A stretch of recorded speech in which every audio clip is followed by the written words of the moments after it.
অন্নহীনে অন্নদায়িনী দয়াময়ী তুই যে মা অন্নপূর্ণা।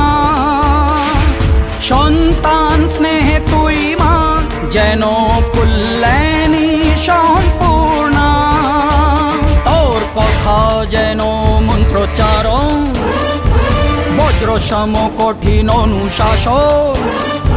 ধৈর্যের সর্বংসহা পৃথিবী, ধর্ম ও ন্যায়ের প্রতিচ্ছবি।